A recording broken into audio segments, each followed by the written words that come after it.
take it chapter by chapter, one bite at a time. So many adventures and mountains we can climb. Take it word for word, line by line, one bite at a time.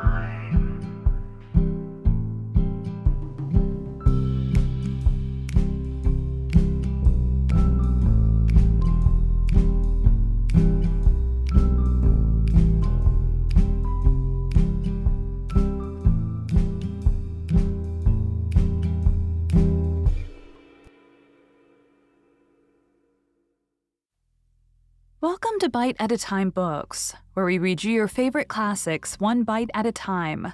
My name is Bree Carlile, and I love to read, and wanted to share my passion with listeners like you. If you enjoy our show, be sure to follow us so you get all the new episodes. If you want to see exclusive behind the scenes of our show, follow us on YouTube. We would also love for you to drop us a rating on your favorite podcast platform and share our show with your friends. You can catch us on all the social medias at Bite at a Time Books. We are currently running a contest on our social media for the duration of Season 10 to win a copy of the complete Anne of Green Gables series. Today, we will be continuing Anne of Green Gables by Lucy Maud Montgomery. Chapter 17. A New Interest in Life. The next afternoon, Anne, bending over her patchwork at the kitchen window, happened to glance out and beheld Diana down by the Dryad's bubble beckoning mysteriously.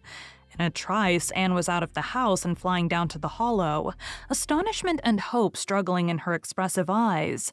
But the hope faded when she saw Diana's dejected countenance. "Your mother hasn't relented?" she gasped.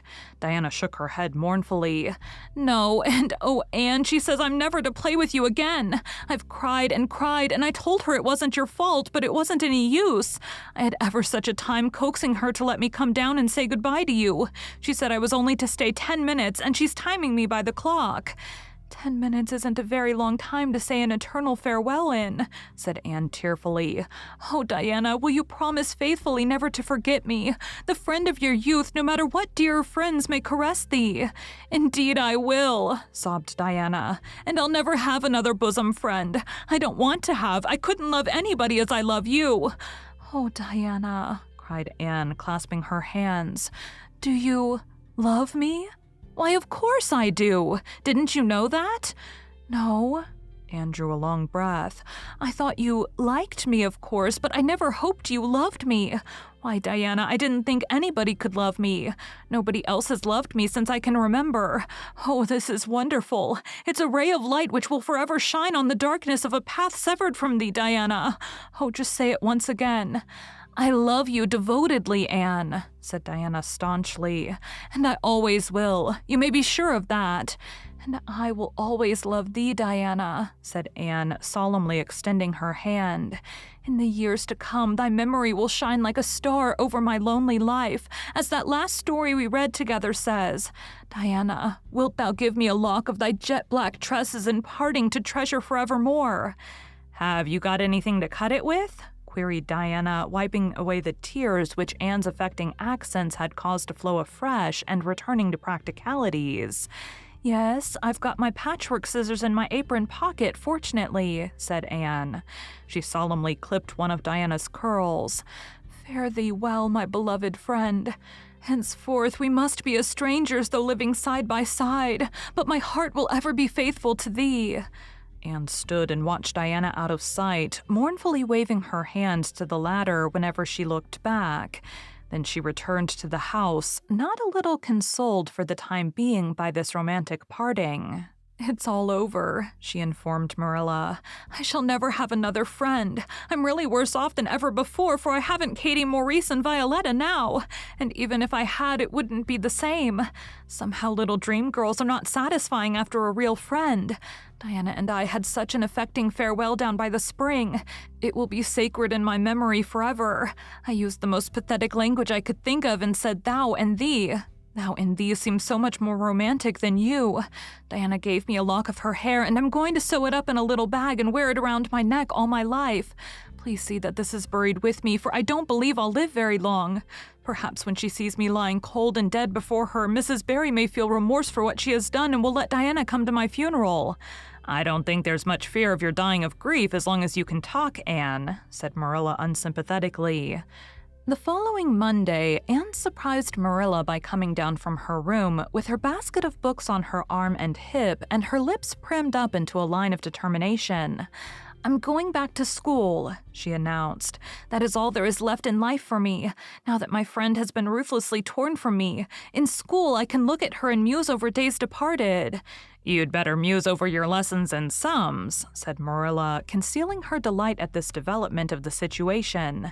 "If you're going back to school, I hope we'll hear no more of breaking slates over people's heads and such carryings on. Behave yourself and do just what your teacher tells you." "I'll try to be a model pupil," agreed Anne dolefully. "There won't be much fun in it, I expect. Mr. Phillips said Minnie Andrews was a model pupil, and there isn't a spark of imagination or life in her. She's just dull and pokey and never seems to have a good time. But I feel so depressed that perhaps it will come easy to me now. I'm going round by the road. I couldn't bear to go by the birch path all alone. I should weep bitter tears if I did." Anne was welcomed back to school with open arms. Her imagination had been sorely missed in games, her voice in the singing, and her dramatic ability in the perusal aloud of books at dinner hour. Ruby Gillis smuggled 3 blue plums over to her during Testament reading. Ella Mae McPherson gave her an enormous yellow pansy cut from the covers of a floral catalog, a species of desk decoration much prized in Avonlea School. Sophia Sloane offered to teach her a perfectly elegant new pattern of knit lace, so nice for trimming aprons. Katie Bolter gave her a perfume bottle to keep slate water in, and Julie Bell copied carefully on a piece of pale pink paper scalloped on the edges to follow effusion. To Anne, "When twilight drops her curtain down and pins it with a star, remember that you have a friend, though she may wander far." "It is so nice to be appreciated," sighed Anne rapturously to Marilla that night. The girls were not the only scholars who appreciated her. When Anne went to her seat after dinner hour, she had been told by Mr. Phillips to sit with the model Minnie Andrews. She found on her desk a big, luscious strawberry apple. Anne caught it up, all ready to take a bite, when she remembered that the only place in Avonlea where strawberry apples grew was in the old Blythe orchard on the other side of the Lake of Shining Waters. Anne dropped the apple as if it were a red-hot coal and ostentatiously wiped her fingers on her handkerchief. The apple lay untouched on her desk until the next morning, when little Timothy Andrews, who swept the school and kindled the fire, annexed it as one of his perquisites. Charlie Sloane's slate pencil, gorgeously bedizened with striped red and yellow paper costing 2 cents, where ordinary pencils cost only 1, which he sent up to her after dinner hour, met with a more favorable reception. Anne was graciously pleased to accept it and rewarded the donor with a smile, which exalted that infatuated youth straightway into the 7th heaven of delight, and caused him to make such fearful errors in his dictation that Mr. Phillips kept him in after school to rewrite it.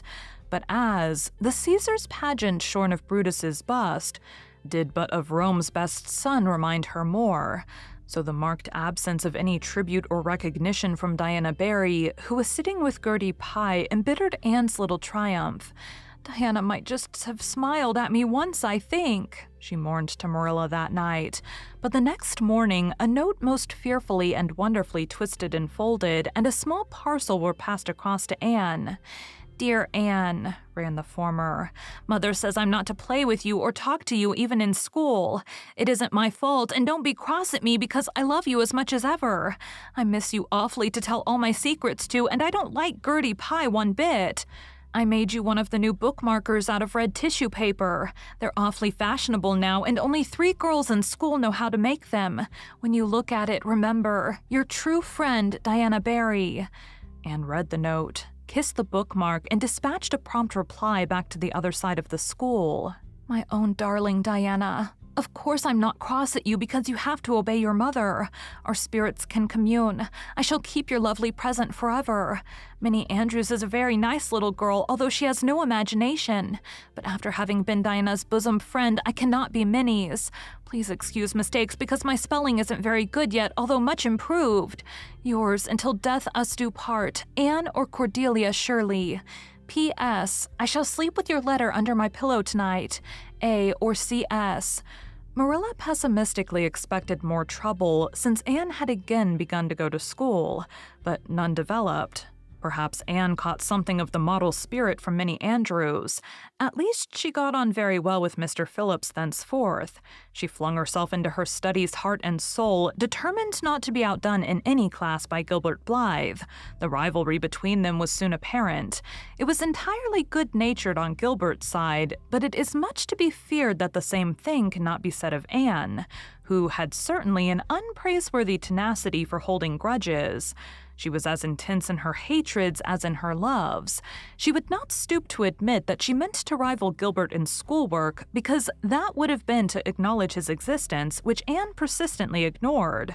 But the rivalry was there, and honors fluctuated between them. Now Gilbert was head of the spelling class. Now Anne, with a toss of her long red braids, spelled him down.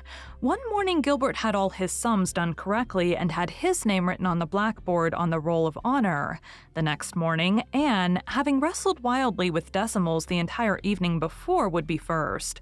One awful day they were ties, and their names were written up together. It was almost as bad as a take notice, and Anne's mortification was as evident as Gilbert's satisfaction. When the written examinations at the end of each month were held, the suspense was terrible. The first month, Gilbert came out 3 marks ahead. The second, Anne beat him by 5. But her triumph was marred by the fact that Gilbert congratulated her heartily before the whole school. It would have been ever so much sweeter to her if he had felt the sting of his defeat. Mr. Phillips might not be a very good teacher, but a pupil so inflexibly determined on learning as Anne was could hardly escape making progress under any kind of teacher. By the end of the term, Anne and Gilbert were both promoted into the 5th class and allowed to begin studying the elements of the branches, by which Latin, geometry, French, and algebra were meant. In geometry, Anne met her Waterloo. "It's perfectly awful stuff, Marilla," she groaned. "I'm sure I'll never be able to make head or tail of it. There's no scope for imagination in it at all. Mr. Phillips says I'm the worst dunce he ever saw at it. And some of the others are so smart at it, it's extremely mortifying, Marilla. Even Diana gets along better than I do, but I don't mind being beaten by Diana. Even although we meet as strangers now, I still love her with an inextinguishable love. It makes me very sad at times to think about her. But really, Marilla, one can't stay sad very long in such an interesting world, can one?" Thank you for joining Bite at a Time Books today, while we read a bite of one of your favorite classics. If you enjoy our show, be sure to follow us so you get all the new episodes. If you want to see exclusive behind the scenes of our show, follow us on YouTube. We would also love for you to drop us a rating on your favorite podcast platform and share our show with your friends. You can catch us on all the social medias at Bite at a Time Books. We are currently running a contest on our social media for the duration of Season 10 to win a copy of the complete Anne of Green Gables series. Again, my name is Bree Carlile, and I hope you come back tomorrow for the next bite of Anne of Green Gables.